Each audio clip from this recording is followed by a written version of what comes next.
The Outdoor Journal. Brought to you by Shimano. Geared for performance.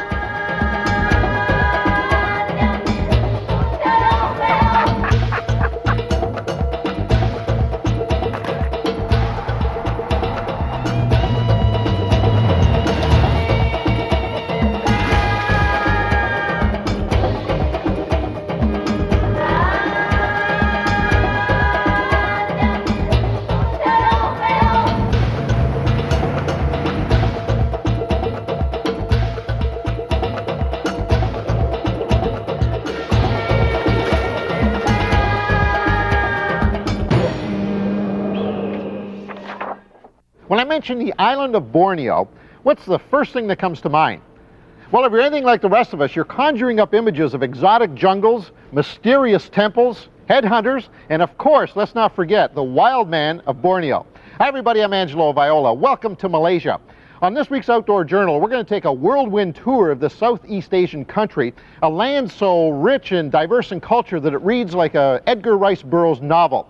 But the best part of all is that before this episode's over, you're going to have come face to face with the legendary one himself, the Wild Man of Borneo. Now, I've seen some pretty weird stuff in my travels around the world, but the Proboscis monkey wins hands down. Or maybe should that be nose down? These creatures are known for their pot bellies and huge honkers. We're talking something the size of a small eggplant stuck on your face. And guess what? The female proboscis thinks this is sexy. The only place on the planet that they roam freely is on the island of Borneo, located in the South China Sea. In order to get there, we're going to have to pass through the gateway of Malaysia, the city of Kuala Lumpur. Many cities in North America owe their very existence to the gold rush. So why am I talking about gold rush here in Kuala Lumpur? Well, it was back in the 1860s that this part of Malaysia had its own rush. But it wasn't gold. If you can believe it, it was a tin rush. A bunch of prospectors looking for tin got together at the junction of the Klang and the Gombak rivers and said, "We'll call this Kuala Lumpur," which loosely translated means the muddy place where the two rivers join. It's a bustling city of well over 1 million people, but it has still maintained the charm of its tin rush past. It's a wonderful mix of the old and new. Also, like so many areas in this part of the world, they've been influenced by dozens of foreign countries. Thousands of years ago, Malaysia was inhabited by the Chinese who migrated south. But sure enough, the Dutch, the Portuguese, and of course the Brits all arrived and all left something behind. You really feel that you're in a melting pot of culture, and for me, culture in many ways means let's eat. Traditional coffee shop here in Malaysia. And of course, like all good coffee shops, the boys are hanging out having a coffee first thing in the morning. What do you want to have then? Well, I thought maybe something in a poached eggs Benedict. Some eggs Benedict with whole no fries. problem. Fabulous. What's it? This is my breakfast? Well, it's not exactly what I ordered, but hey, when in Rome, do as the Romans, I guess. Sure. You not having any? That's what we wanted here. All right. Well, now that we've got lunch out of the way, it's time to return to my original quest, to seek out the Wild Man of Borneo. We'll leave the safe haven of the modern city to travel deep into the jungle on the legendary island of Borneo. Because of the massive size of this land, it's one of the few places on Earth that there's still vast areas of yet-to-be-explored jungle. I've been told that the farther we travel, the tougher it's going to get. It's thought that the first people that inhabited this land came here over 40,000 years ago. Could the wild man be a direct descendant of some of these Stone Age natives? Many of these forests are still shrouded in mystery. An ancient race of primitive peoples could still be living here. They could still be hiding in the trees, just waiting to sweep down on some poor, unsuspecting tourist.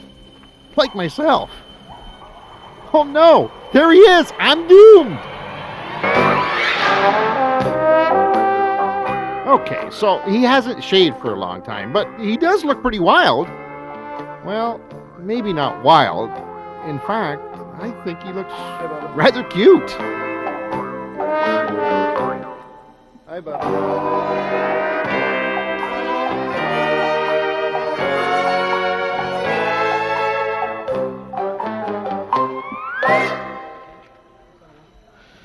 And this, ladies and gentlemen, is the Wild Man of Borneo, the legendary Wild Man of Borneo. Of course, I'm talking about orangutan.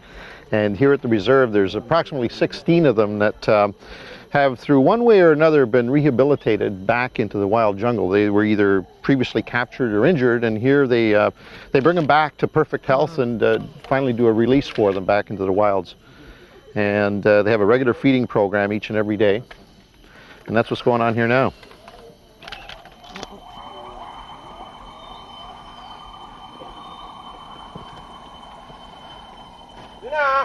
Isn't that wild?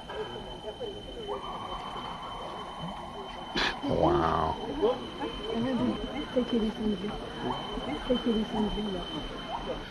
Now, one of the problems you've got here, obviously, is with people trying to poach these animals? Yes.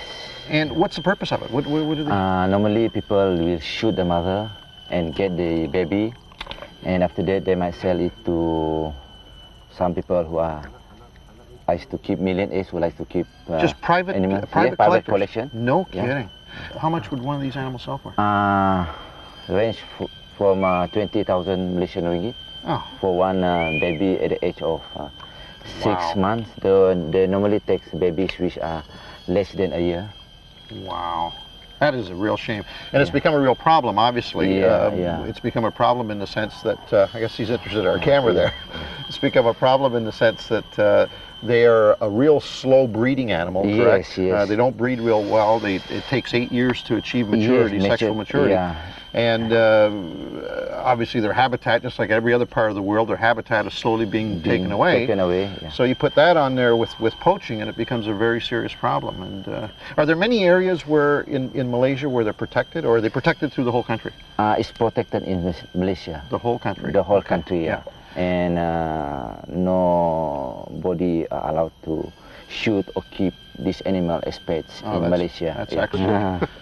Now, the thing that's interesting here is that these animals are in the wild. These are not pets. These are the animals that have been rehabilitated from, as I said before, from whether they were captured before by private people or injured in the jungle or shot inadvertently or maybe even hit by a car. And they've been brought here to basically prepare them to go back into the wild. It's a little wonder that years ago, when the first explorers came to this part of the world, that they named this thing the Wild Man of Borneo, because all you have to do is look at that face, and if that isn't a human face, then there is something wrong with your TV set. You need to make some adjustments, and swinging through the vines definitely categorize it as a wild man. There's no doubt about it. Now, normally, animals in the wild are in good physical condition. Yes. Why is it that... Look at that. How's that for a mug? Hi, Mom, I'm home. Dad, I'd like you to meet my new date.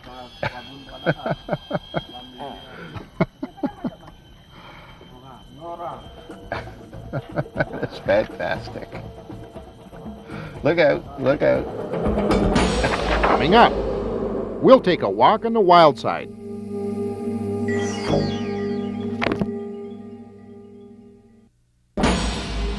And now, back to the Outdoor Journal.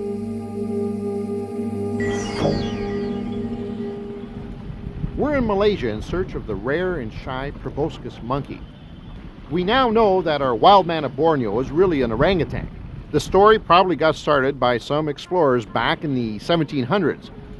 If you were going to travel halfway around the world for months, maybe years, you better come back with some pretty good tales. Because if you didn't, your buds back at the pub would probably think you were on some pleasure cruise and not exploring. Now we're searching for something real, the Proboscis monkey. And he's going to prove to be harder to find than the wild man. It's no easy trek to the local zoo in air-conditioned comfort. It's boating and lots of walking, and it's hot. I don't mean let's sit around the pool and have a cold one hot. I mean jungle hot. My thermometer back home doesn't even have numbers this high. But traveling on the river with the breeze in my face at least makes it bearable. As most of Borneo is covered in jungle, roads aren't plentiful, so river transportation becomes a must in some areas.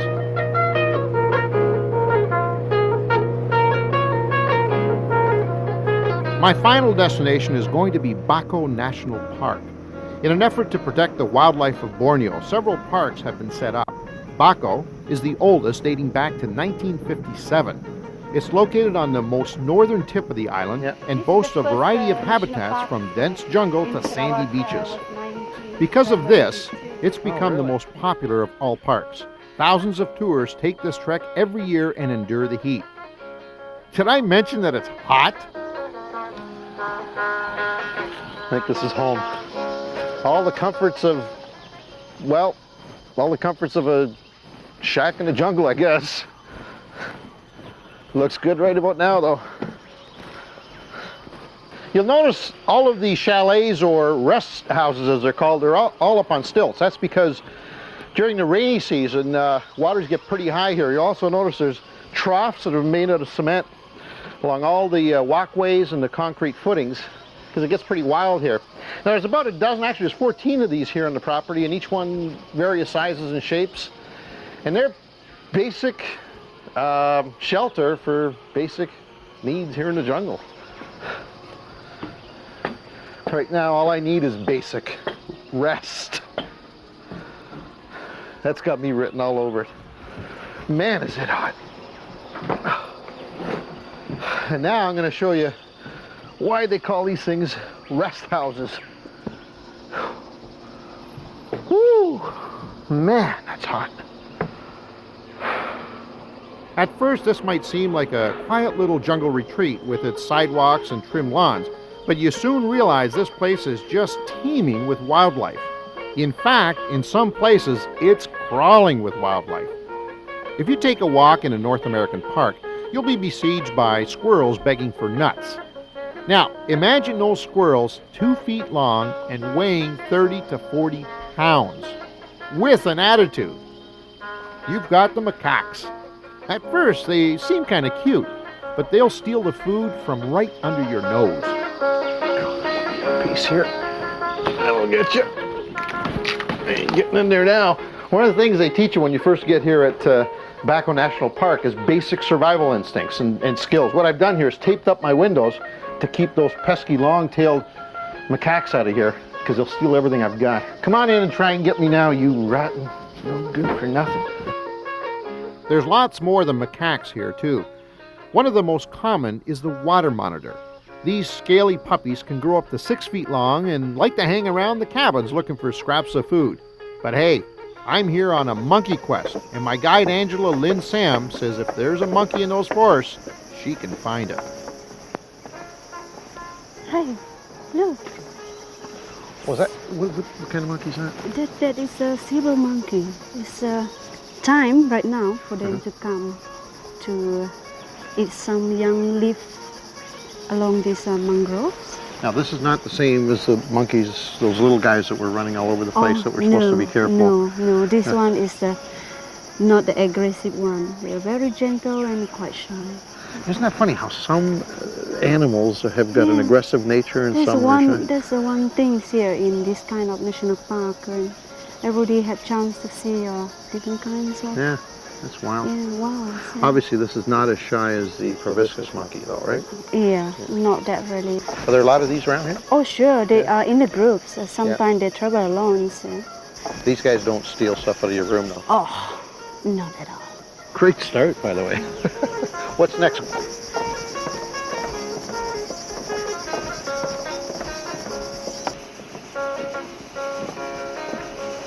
Now, normally this is all underwater? Underwater.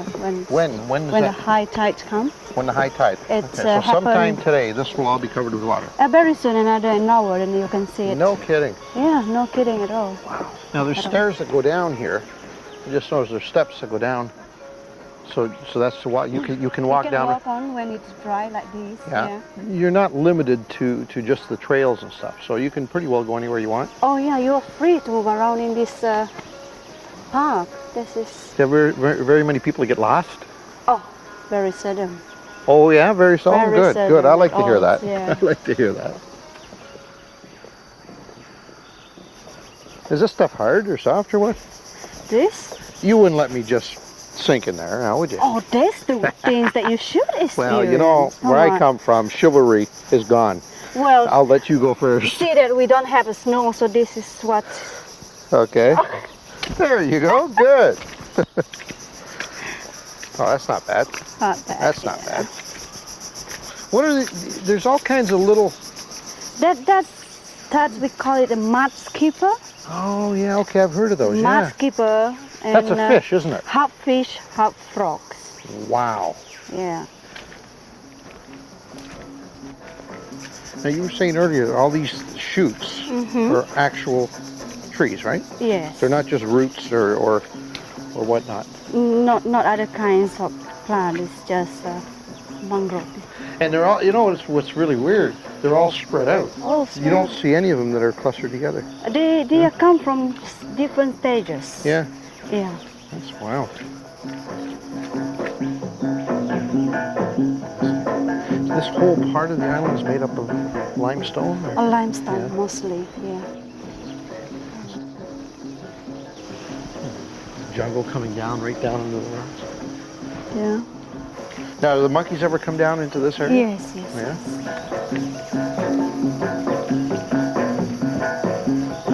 Every turn is just more spectacular than the previous scene. This is fabulous. Fabulous. I feel like I'm in Jurassic Park.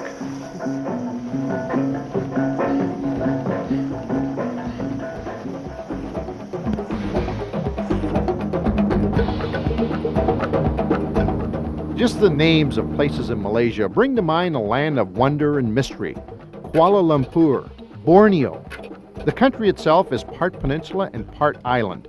The western portion of Malaysia sits on a point of land between Thailand to the north and Singapore to the south. The eastern section is 400 miles away across water on the northwestern side of the island of Borneo. The whole thing lies just north of the equator, so weather forecast winter or summer is hot. July averages 82 degrees Fahrenheit, and things cool ever so slightly to 81 degrees in January. There are over 8,000 varieties of plants alone, including a flesh-eating plant and the world's largest flower, which, by the way, smells kind of like rotten meat and attracts flies. The island of Borneo is the only place on the planet you can see both the orangutan and the rare proboscis monkey. Coming up, I come nose to nose with the Proboscis Monkey of Borneo.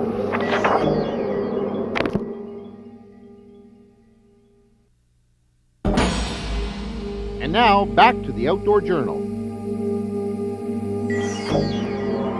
We're in the jungles of Borneo in search of the elusive Proboscis monkey. Bako National Park is one of the best areas to see one. For the less adventurous, there are trails and walkways where you can view hundreds of the more common monkeys and birds. But to get a glimpse of the Proboscis monkey, it's going to take a little more effort than that. Nope, it's going to take a lot more effort than that. This is genuine jungle terrain. No paved paths and definitely no rest stands with cold drinks. And it's still hot. When I left camp, I noticed the thermometer was over 100 degrees Fahrenheit. My guide, Angelo, told me that if I'm really persistent, I'll definitely see a proboscis monkey. It's no wonder that the jungles of Borneo have become synonymous with mystery and legend. Trees here are over 100 feet high and form a canopy that gives the jungle floor an eerie, shadowy feeling. Then there's the constant murmur of strange jungle noises. I'm kind of glad we found out that the Wild Man of Borneo was an orangutan, or I'd still be looking over my shoulder at every turn.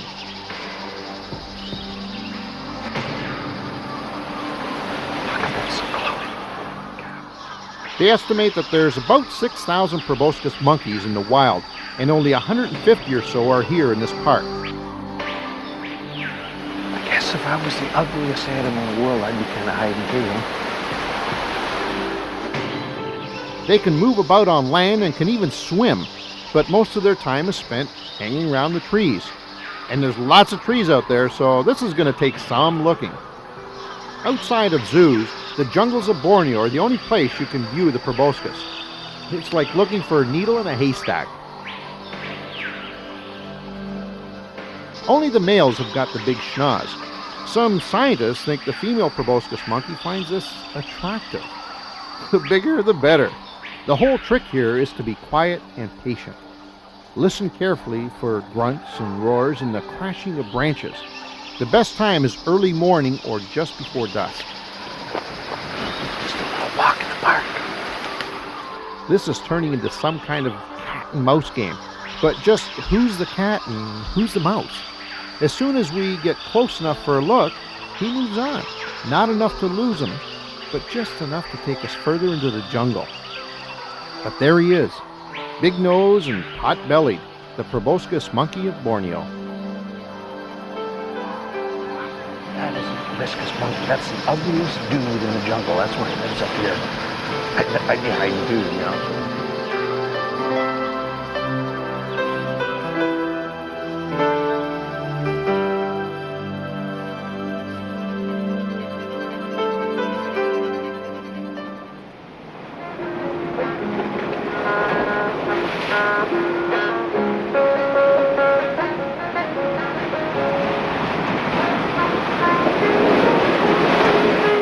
In those classic words, we wave a fond farewell to our native guides and head back to civilization. I certainly won't forget my jungle trek in search of the monkey with the big sniffer. And the proboscis will probably not soon forget his brief encounter with the weird-looking man with the baseball cap.